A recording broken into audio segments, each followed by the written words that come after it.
Hello friend, welcome to an art study hub. आज की topic में हम लोग एनटीपीसी प्रैक्टिस सेट 2016 से रिलेटेड लेक्चर सेकंड को कवर करने वाले हैं।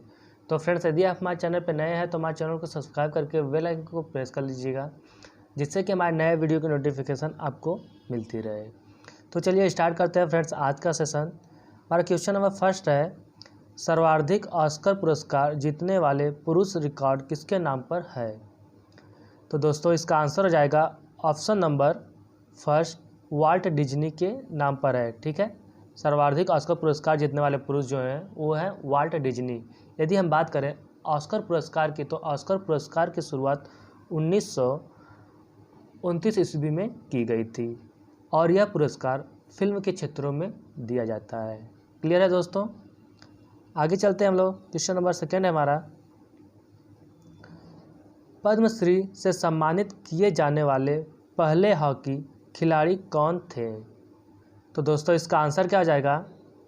इसका आंसर हो जाएगा option number 2, Balbir Singh senior थे। ठीक है, बलबीर सिंह सीनियर जो हैं वह पद्मश्री से सम्मानित होने वाले पहले हॉकी के खिलाड़ी हैं। यदि हम बात करें दोस्तों मेजर ध्यानचंद की, तो मेजर ध्यानचंद जो है कि उनको हॉकी के जादूगर के नाम से जाना जाता है और उन्हीं के जन्मदिन 29 अगस्त को खेल दिवस के रूप में मनाया जाता है। ठीक है, 29 अगस्त को खेल दिवस के रूप में मनाया जाता है। यदि हम बात करें धनराज पिल्लई की, तो धनराज पिल्लई भारतीय हॉकी के कप्तान रह चुके हैं। तो फ्रेंड्स इन सभी पॉइंट्स को आप याद रखिएगा, जो कि आपके सभी एग्ज़ाम के लिए बहुत ही महत्वपूर्ण है। आगे चलते हैं हम लोग क्वेश्चन नंबर 3 को डिस्कस कर लेते हैं। निम्नलिखित में से एथेनॉल किससे प्राप्त किया जा सकता है? तो दोस्तों इसका आंसर हो जाएगा ऑप्शन नंबर 3, गन्ना से एथेनॉल प्राप्त किया जाता है। क्लियर है? यदि हम बात करें चावल की, तो चावल से थायमीन प्राप्त की जाती है। थायमीन जो है कि चावल से प्राप्त की जाती है और एथेनॉल गन्ना से प्राप्त किया जाता है। ठीक है, नेक्स्ट आपके आते हैं सूरजमुखी। सूरजमुखी, जेट्रोफा, अंडी, इन सभी से डीजल निकाला जाता है। क्लियर है दोस्तों? आगे चलते हैं हम लोग क्वेश्चन नंबर 4 की तरफ। क्वेश्चन नंबर 4 है, लीवर पर बिंदु कौन सा है जो अपने स्थान पर स्थिर रहता है? तो दोस्तों पहले हम लोग समझ लेते हैं लीवर क्या है। शीशा झूला का आप लोग नाम सुना होगा, कुछ इस तरह से होता है और बीच में क्या लगा रहता है? ये सपोर्ट लगा रहता है, जो इसका केंद्र बिंदु है। इस केंद्र बिंदु को हम लोग क्या बोलते हैं? फलक्रम बोलते हैं। ठीक है, तो इसका ऑप्शन नंबर दोस्तों सही हो जाएगा ऑप्शन नंबर 3, फलक्रम। ठीक है, क्लियर है? नेक्स्ट है क्वेश्चन नंबर 5, पक्षियों के अध्ययन को क्या कहा जाता है? तो दोस्तों इसका आंसर क्या हो जाएगा? इसका आंसर हो जाएगा दोस्तों ऑप्शन नंबर 2, ऑर्निथोलॉजी। पक्षियों के अध्ययन को ऑर्निथोलॉजी कहा जाता है। क्लियर है दोस्तों? ठीक है, आगे चलते हैं हम लोग। नेक्स्ट है क्वेश्चन नंबर 6, 2015 में संयुक्त राष्ट्र जलवायु परिवर्तन सम्मेलन कहाँ आयोजित किया गया था? तो दोस्तों इसका आंसर हो जाएगा ऑप्शन नंबर 3, पेरिस में। ठीक है, पेरिस में 2015 का राष्ट्रीय जलवायु परिवर्तन सम्मेलन आयोजित किया गया था और इनमें 195 देश भाग लिए थे। ठीक है, इसका मुख्य लक्ष्य था कि 2050 तक पूरे कंट्री को कार्बन डाइऑक्साइड मुक्त कराना है। ठीक है, क्लियर है? आगे चलते हैं क्वेश्चन नंबर 7 पर, भारत में सबसे पुराना बांध कौन सा है? तो दोस्तों इन चारों ऑप्शन के अकॉर्डिंग टू भारत का सबसे पुराना बांध आपका ग्रैंड एनीकट है। भारत का सबसे पुराना बांध जो है कि ग्रैंड एनीकट है। ठीक है, यदि हम बात करें नागार्जुन सागर बांध और अलमाटी बांध की, तो यह दोनों बांध कृष्णा नदी पर बनाया गया है। नेक्स्ट आपका आता है इंदिरा सागर बांध। इंदिरा सागर बांध को नर्मदा नदी पर बनाया गया है। क्लियर है फ्रेंड्स? नेक्स्ट है क्वेश्चन नंबर 8, पानी के अंदर की वस्तुओं का पता लगाने के लिए किस यंत्र का उपयोग किया जाता है? तो दोस्तों इसका आंसर हो जाएगा ऑप्शन नंबर 3 सोनार का उपयोग किया जाता है। ठीक है, जो सबमरीन होती है उसमें भी सोनार का यूज किया जाता है। यदि हम बात करें रडार की, तो रडार का यूज वायुयान के संकेतों को ग्रहण करने के लिए किया जाता है। क्लियर है दोस्तों। आगे चलते हैं। क्वेश्चन नंबर 9, स्वतंत्र भारत के गवर्नर जनरल कौन थे? तो इसका आंसर हो जाएगा दोस्तों option number 2 Lord Mountbatten. Lord Mountbatten स्वतंत्र भारत के गवर्नर जनरल थे। ठीक है, यदि हम बात करें भारत के प्रथम गवर्नर जनरल की, तो भारत के प्रथम governor general lord Warren Hasting थे। क्लियर है, लॉर्ड वारेन हेस्टिंग भारत के प्रथम गवर्नर जनरल थे। और स्वतंत्र भारत के प्रथम भारतीय गवर्नर जनरल राजाजी राजगोपालाचारी थे। ठीक है, राजाजी राजगोपालाचारी जो है यह स्वतंत्र भारत के प्रथम भारतीय गवर्नर जनरल थे। तो इन सभी ऑप्शन को आप याद रखिए या फिर आप कहीं पर नोट डाउन कर लीजिए कीजिए, जिससे कि आपको लर्न करने में, रिवीजन करने में इजी रहे। तो फ्रेंड्स, यदि हम बात करें क्वेश्चन नंबर 10 की, तो विटामिन ए की कमी से कौन सा रोग होता है? तो इसका आंसर हो जाएगा दोस्तों ऑप्शन नंबर 1 रतौंधी रोग। ठीक है, विटामिन ए की कमी के कारण रतौंधी रोग होता है। क्लियर है दोस्तों। यदि हम बात करें वेरी रोग की, तो वेरी रोग जो है वह विटामिन बी की कमी के कारण होता है। ठीक है, विटामिन बी की कमी के कारण वेरी रोग होता है। नेक्स्ट आपका आता है ट्यूबरक्लोसिस यानी कि टीबी। टीबी दिवस जो है कि प्रत्येक वर्ष 24 मार्च को मनाया जाता है। क्लियर है दोस्तों। क्षेत्रफल की दृष्टि से सबसे बड़ा दूसरा देश कौन सा है? तो दोस्तों इसका आंसर हो जाएगा ऑप्शन नंबर 2 कनाडा। कनाडा जो है कि यह क्षेत्रफल की दृष्टि से विश्व का सबसे बड़ा दूसरा देश है। यदि हम बात करें पहले देश की, तो आपका रूस जो है क्षेत्रफल की दृष्टि से पहला सबसे बड़ा देश है। और चीन तीसरे नंबर पे आता है। ठीक है, क्षेत्रफल की दृष्टि से चीन तीसरा नंबर का सबसे बड़ा देश है। यदि भारत की बात की जाए तो 7वां सबसे बड़ा देश है। और 8वां सबसे बड़ा देश कौन सा होगा दोस्तों? तो आपका अर्जेंटीना जो है कि वह 8वें नंबर का विश्व का सबसे बड़ा देश है। क्लियर है। आगे चलते हैं क्वेश्चन नंबर 12 पर। भारतीय अंतरिक्ष कार्यक्रम का जनक किसे कहा जाता है? तो दोस्तों क्वेश्चन थोड़ा ध्यान से पढ़िएगा, क्योंकि जो क्वेश्चन होते हैं काफ़ी इजी होते हैं बट कंफ्यूजिंग होते हैं। तो यहाँ पे पूछा गया है भारतीय अंतरिक्ष कार्यक्रम के जनक किसे कहा जाता है? तो दोस्तों इसका आंसर हो जाएगा ऑप्शन नंबर 1 अब्दुल कलाम को। ठीक है, APJ अब्दुल कलाम को भारतीय अंतरिक्ष कार्यक्रम का जनक कहा जाता है। यदि हम बात करें विक्रम साराभाई की, तो विक्रम साराभाई को फादर ऑफ इसरो कहा जाता है। इसरो के पिता या फिर जनक किसे कहा जाता है? विक्रम साराभाई को। ठीक है, नेक्स्ट आप कहते हैं राकेश शर्मा। राकेश शर्मा जो है यह अंतरिक्ष में जाने वाले प्रथम भारतीय थे। आपका चौथे नंबर पे आ जाते हैं होमी भाभा। होमी भाभा जो है कि यह परमाणु संलयन का जनक कहे जाते हैं। ठीक है, होमी भाभा को परमाणु संलयन का जनक माना जाता है। क्लियर है फ्रेंड्स। नेक्स्ट है क्वेश्चन नंबर 13। किस देश का स्वतंत्रता दिवस 4 जनवरी को मनाया जाता है? तो दोस्तों इसका आंसर हो जाएगा ऑप्शन नंबर 2 म्यांमार। ठीक है, म्यांमार का स्वतंत्रता दिवस 4 जनवरी को मनाया जाता है। नेक्स्ट आपका आता है पाकिस्तान। पाकिस्तान की बात की जाए तो पाकिस्तान का स्वतंत्रता दिवस 14 अगस्त को मनाया जाता है। क्लियर है। आपका नेक्स्ट आता है, यदि हम अमेरिका की बात करें तो अमेरिका का स्वतंत्रता दिवस जो है कि 4 जुलाई को मनाया जाता है। ठीक है, अमेरिका का स्वतंत्रता दिवस 4 जुलाई को मनाया जाता है। तो इसको आप याद रखिएगा, क्योंकि अमेरिका का स्वतंत्रता दिवस कई बार एग्जाम में पूछा है। नेक्स्ट है क्वेश्चन नंबर 14। किस ग्रह के एक चंद्रमा का नाम गिनीमेड है?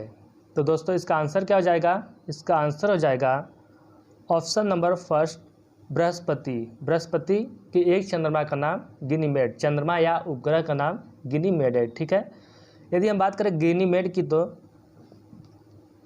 गैनीमेड जो है यह सौरमंडल का सबसे बड़ा उपग्रह है। सौरमंडल का पहला सबसे बड़ा उपग्रह गैनीमेड है और दूसरा सबसे बड़ा उपग्रह वह है टाइटन। टाइटन जो है कि सौरमंडल का दूसरा सबसे बड़ा उपग्रह है और यह किसका उपग्रह है, तो शनि का उपग्रह है। ठीक है, शनि का उपग्रह टाइटन है और यह सौरमंडल का दूसरा सबसे बड़ा उपग्रह है, तो इसको आप याद रखिएगा। क्लियर है दोस्तों। नेक्स्ट है क्वेश्चन नंबर 15। खो खो खेल में खेलते समय मैदान में प्रत्येक टीम में कितने खिलाड़ी होते हैं? तो दोस्तों इसका आंसर हो जाएगा ऑप्शन नंबर 2, 9 खिलाड़ी होते हैं। ठीक है, खो खो खेल खेलते समय मैदान में 9 खिलाड़ी होते हैं। ठीक है,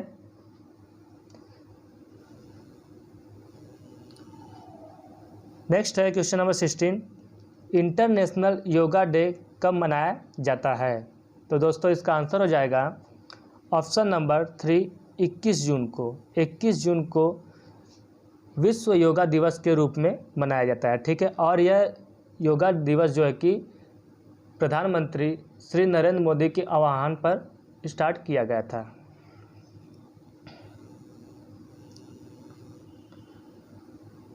नेक्स्ट है क्वेश्चन नंबर 17। लोकसभा के पहले अध्यक्ष कौन थे? तो दोस्तों इसका आंसर हो जाएगा ऑप्शन नंबर 1, जीवी मालवंकर। ठीक है, जीवी मालवंकर जो है यह लोकसभा के पहले अध्यक्ष थे। नेक्स्ट है क्वेश्चन नंबर 18। पोलियो के टीके की खोज किसने की थी? तो दोस्तों पोलियो की खोज किसने की थी?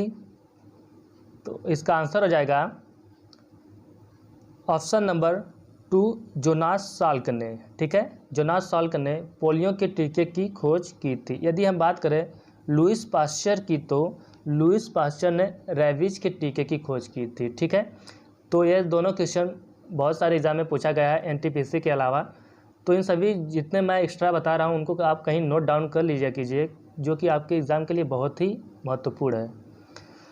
आगे चलते हैं friends, question number 19। Gautam Buddha को ज्ञान कहाँ प्राप्त हुआ था? तो दोस्तों इसका आंसर हो जाएगा ऑप्शन नंबर 1, बोध गया में। ठीक है, बोध गया में गौतम बुद्ध को ज्ञान की प्राप्ति हुई थी। यदि हम बात करें कुशीनगर की, तो कुशीनगर में गौतम बुद्ध की मृत्यु हुई थी। ठीक है, नेक्स्ट आपका आता है सारनाथ। सारनाथ की बात की जाए तो सारनाथ में गौतम बुद्ध ने अपना उपदेश पहली बार दिए थे। आगे है क्वेश्चन नंबर 20। इस ब्रह्मांड में दूसरा प्रचुर मात्रा में सर्वाधिक तत्व कौन सा है?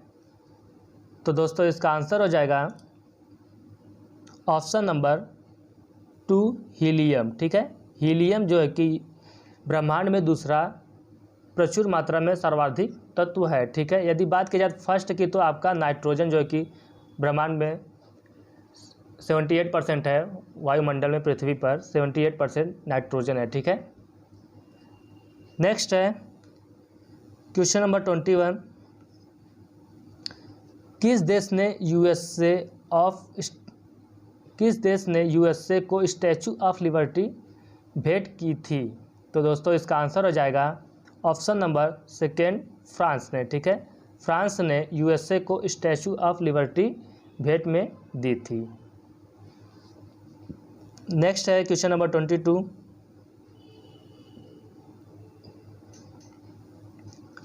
एशियाई खेलों में स्वर्ण पदक जीतने वाली पहली भारतीय महिला कौन थी?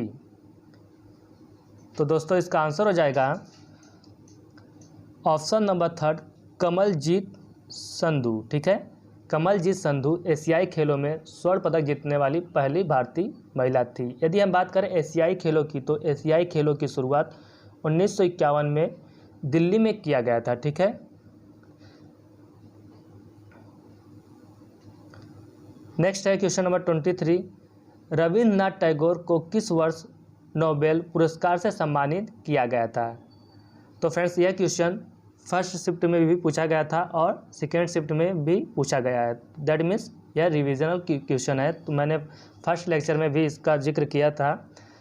तो इसका आंसर हो जाएगा दोस्तों ऑप्शन नंबर 3, 1913 में रविन्द्रनाथ टैगोर को उनकी पुस्तक गीतांजलि के लिए नोबेल पुरस्कार दिया गया था। ठीक है, किस पुस्तक पे दिया गया था? तो गीतांजलि के लिए। ठीक है,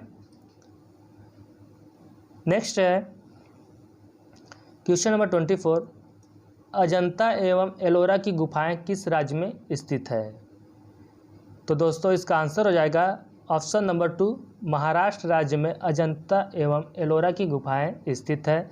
यदि हम बात करें महाराष्ट्र राज्य की, तो महाराष्ट्र राज्य में लोनार झील और पोवई झील, यह दोनों झील जो है कि महाराष्ट्र राज्य में स्थित है। ठीक है, तो इन दोनों झीलों को आप याद रखिएगा। आगे चलते हैं क्वेश्चन नंबर 25, रॉयटर्स एक समाचार एजेंसी है, इसका मुख्यालय कहाँ पर स्थित है? तो दोस्तों इसका आंसर हो जाएगा ऑप्शन नंबर 1 यूके में। ठीक है, रॉयटर्स एक समाचार एजेंसी है और इसका मुख्यालय यूके में स्थित है। यदि हम बात करें भारत की, तो भारत की समाचार एजेंसी का नाम PTI है। ठीक है, क्या नाम है? PTI। भारत के समाचार एजेंसी का नाम क्या है? PTI। तो इन दोनों को आप लर्न रखिएगा। नेक्स्ट है क्वेश्चन नंबर 26, डॉल्फिन के समूह को क्या कहा जाता है? तो दोस्तों डॉल्फिन के समूह को पॉड कहा जाता है। ठीक है, क्या कहा जाता है? तो पॉड कहा जाता है। आगे चलते हैं क्वेश्चन नंबर 27 पर, अंतरिक्ष में जाने वाले प्रथम कुत्ते का नाम क्या है?